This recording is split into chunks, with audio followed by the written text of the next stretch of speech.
Hello, I'm Iona Rowland and I am the artist behind the new Jimi Hendrix window installation at Handel Hendrix on Brook Street in Mayfair. The Hendrix mural and all of my public artworks are built up using layers and layers of visual references, which are hand rendered in oil paint, spray paint or silkscreen prints. As my kind of compositions develop, the different layers begin to interact and converge to tell interwoven and kind of powerful stories about people, places and communities. The subjects of the artworks tend to be kind of aspirational figures, from musicians and writers to artists and activists. The visual references in my Hendrix mural are specific to his time in London. They touch on his musical influences, his unique creative process, and his different sides of his personality, his public and his private persona. And what I have in the final window installation is a collection of images, a labyrinth of images, which tell the story of Jimi's time in London. It's what I like to call a visual remix. So my visual remixes are heavily inspired by cut and paste methodologies of the hip hop generation, and also William Burroughs' literary cut-up technique. Now, Burroughs' cut-up technique was really interesting. It was basically a juxtaposition of found copy from newspapers and magazines, phrases from film, TV and radio, all rearranged and recomposed to create a new and exciting piece of prose. Today we're going to utilise Burroughs' literary cut-up technique to create our own visual remix. We're going to be cutting and pasting images and pieces of text which are significant to us personally, to create a visual soundtrack which reflects our own passions, aspirations, values and memories, and hopefully perhaps reveal something deeper about our identities as well. Before we get going on our own visual remixes, I wanted to show you a selection of artworks that might inform or inspire your visual soundtrack.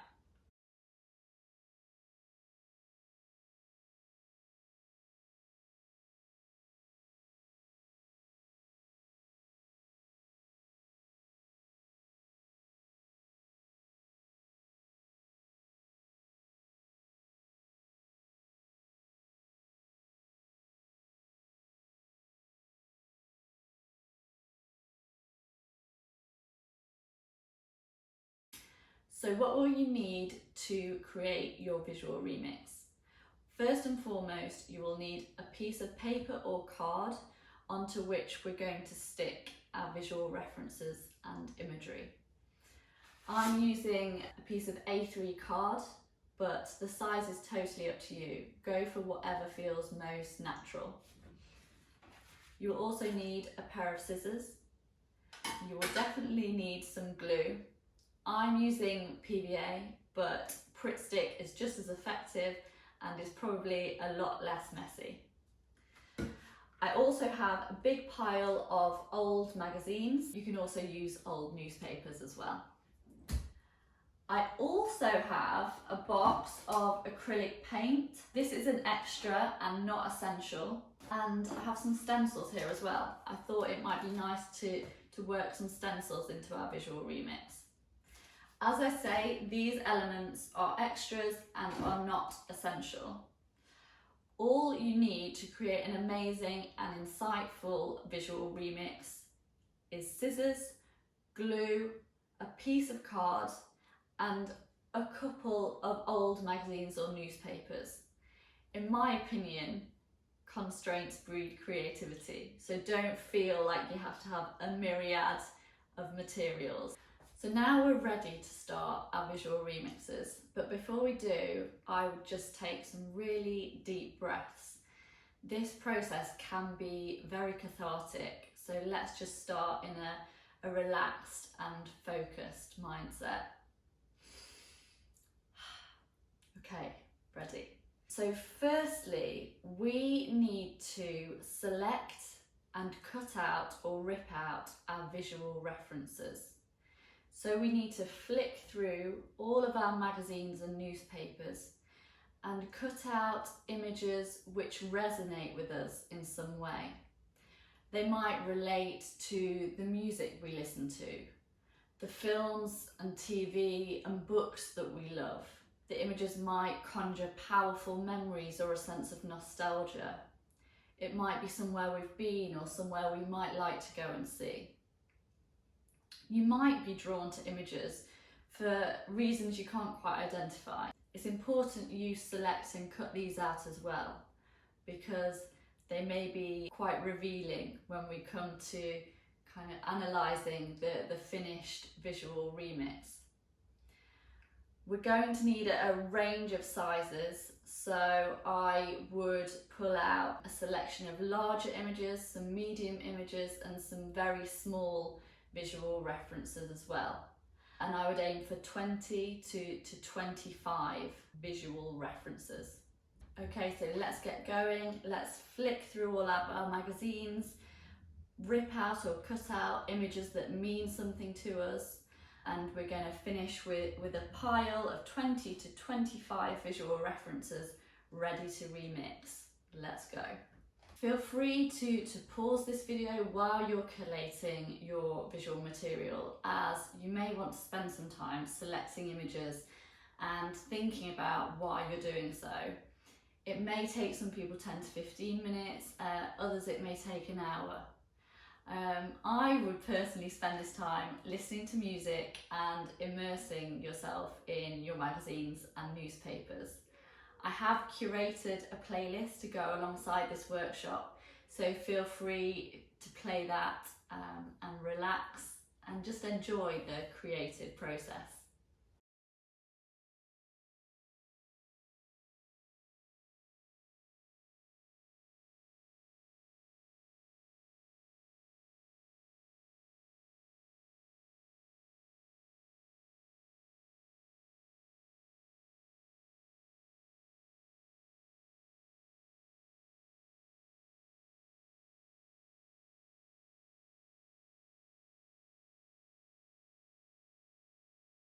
Okay, so you should have had a really lovely time cycling through all of your magazines, listening to some tunes and selecting and cutting out some imagery which is really significant to you. So I'm just going to show you here, I've got 3 piles of images that I've cut out. A pile of large images, I've got about 5 here. Medium images, I've got about 8 or so here, and smaller images, I've got probably about 15. So I've got a nice range of different sizes, and that's just going to allow us to build up different layers in our visual remix. So now we have our collection of images which are significant to us on a conscious or unconscious level. We've got 3 piles, a pile of large, medium and small images. So what we're going to start doing is using the larger images, we're going to lay the background of our visual remix.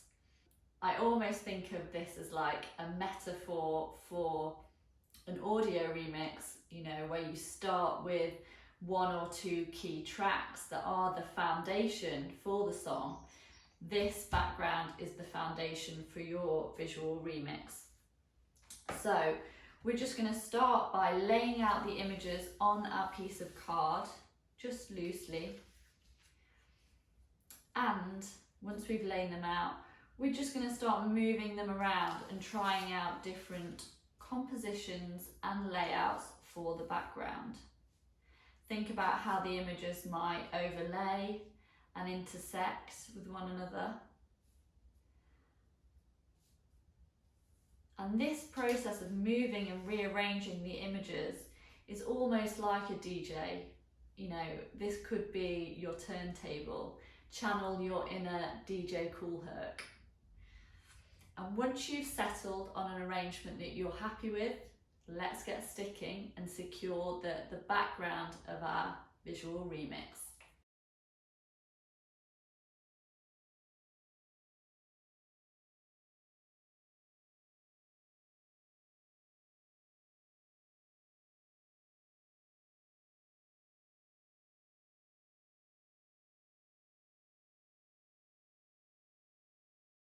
Okay, now you should have all your larger images secured down.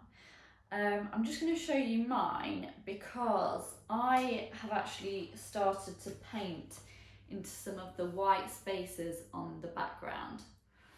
This is just because instinctively I like quite busy, chaotic compositions and minimal white space. So it might be something you want to explore as well. Totally your call there. You'll also see that my background is following a very similar colour palette.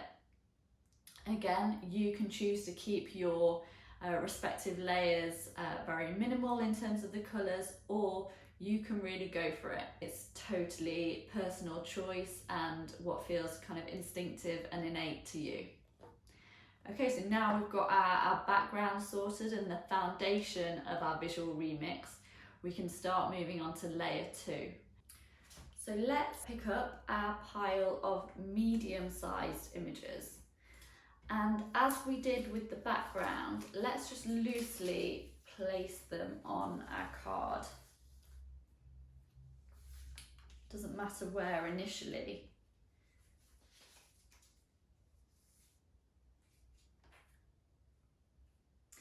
And you'll see that naturally some of the medium-sized images start interacting with the background. And as we start moving them around and rearranging them, we can form new narratives. And again, when we're moving the medium images around, it's almost like we're a DJ, you know, remixing or resampling a song. There's so many kind of analogies and metaphors you can draw. One thing I consider when placing your medium-sized images is think about placing them where there are contrasting colours or contrasting textures. Think about balance in your composition as well. So you want areas of calm and then perhaps some busier, more intense areas as well. Once you're happy with your layout, we'll get sticking again and we'll secure the second layer. And as we do, you'll begin to get a feel for the energy and direction of your visual soundtrack.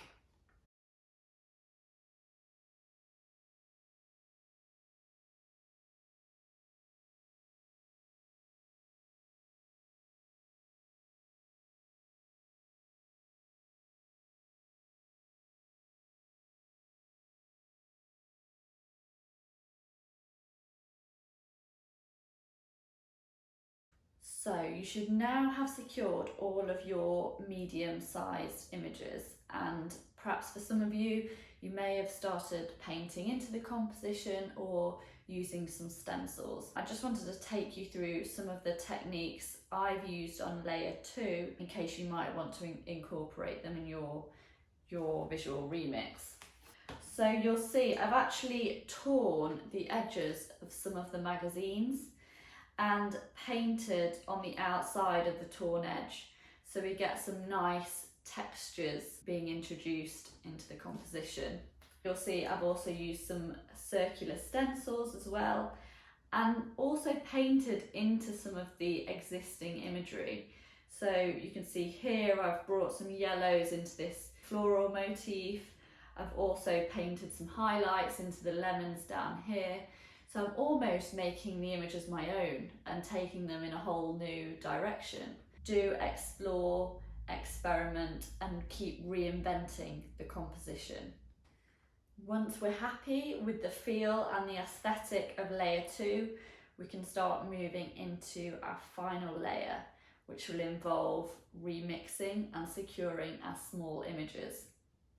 Okay, let's grab your pile of remaining small images, and we almost just want to sprinkle them across our composition. So at times they land just by chance. And as we've done before, we begin moving them across the composition until we're happy with the arrangement. What I would say about the smaller images, when placed on their own, they can feel kind of overwhelmed by the larger images in the background. So try grouping them either by a common aesthetic or by theme.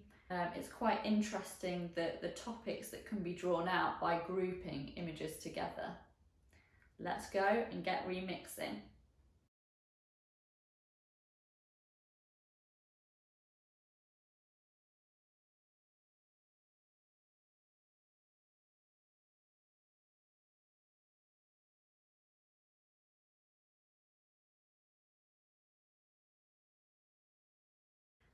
Amazing, so now all of our small images are in place.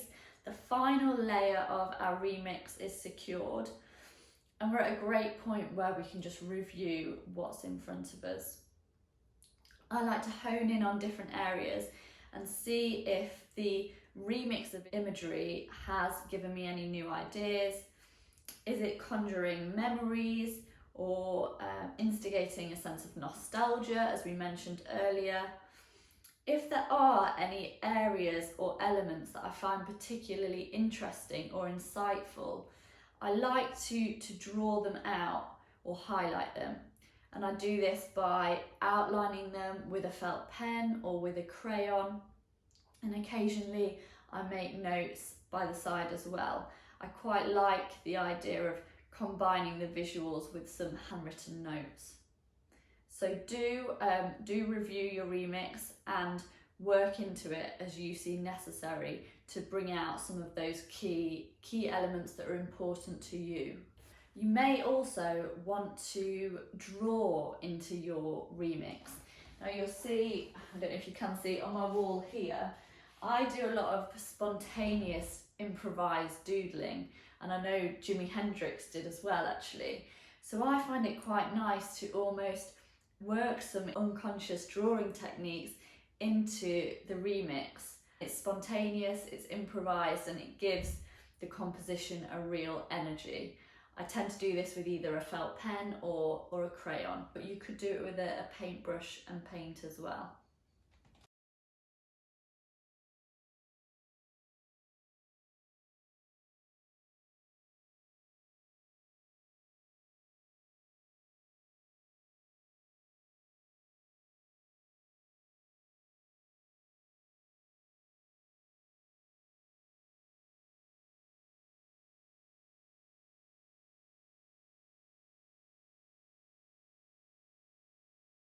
Okay, so we should now have all finished our visual remix. I do think visual remixes like this can reveal something about our emotions, our aspirations, our values that we perhaps can't always express verbally. So I think they're incredibly important to do, and not just as a one-off, you know, do them regularly, because you'll find that they shift and evolve over time. So I'm going to show you, this is the one I've done today. There is a picture of Jimmy in there, which I felt was much needed because he's so important to me at the minute, given that I've been working on the window installation at Handel and Hendrix. Just as a comparison, I'm going to show you this visual remix, which I created about a week ago, which is obviously a lot more complex. It's just interesting to see how they change over time. So yeah, I would recommend doing perhaps one a month and seeing what new ideas and memories are perhaps revealed with each visual remix that you do. Thank you so much for joining me. I hope you've really enjoyed it, and I hope you feel refreshed, relaxed and inspired.